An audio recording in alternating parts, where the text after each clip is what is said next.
Hello সবাইকে। অনেক তো সবসময় তো সেলস নিয়ে কথাবার্তা বলি। আজকে আরেকটা ছোট্ট একটা পরামর্শ দিই। সেটা আমার ব্যক্তিগত লাইফ, অন্যান্য কলিগদের লাইফ, আদার্স কলিগদের জীবন কাহিনী থেকে যা দেখলাম আরকি, যতটুকু শিখতে পারলাম। আসলে যে সমস্ত বস কথায় কথায় রাগ করে, তাদেরকে তাদের অধীনস্থ কর্মচারীদের ভয় দেখায়, তারা আসলে কখনো ভালো লিডার হতে পারে না।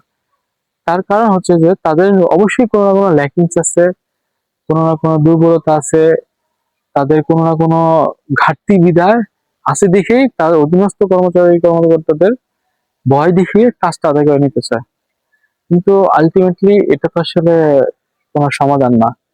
তো এমন যদি হয়ে থাকে আপনার যদি কোনো এরকম পরিস্থিতি হতে পারে, এরকম যদি কোনো অধীনস্থ কোনো বসের আন্ডারে কিংবা ছাড়ের আন্ডারে পড়ে যান, আমার মতে আপনি ১ মাস, ২ মাস, ৬ মাস দেখতে পারেন। কিন্তু ১ বছর, ২ বছর দেখতে পারেন। তার বেশি না। আমি বলব সর্বোচ্চ ১ বছরই দেখতে পারেন, তার বেশি না।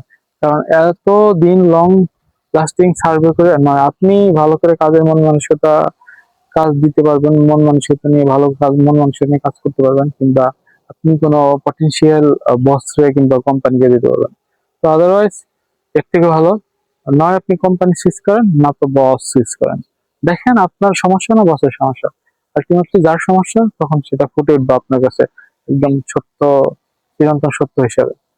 তো আপনাদের এটা যদি ভালো লেগে থাকে, আমার পেজ, আমার কমেন্ট বক্সে জানাবেন, অথবা আমার পেজে লাইক শেয়ার, ইউটিউবে দেখে থাকলে সাবস্ক্রাইব করবেন।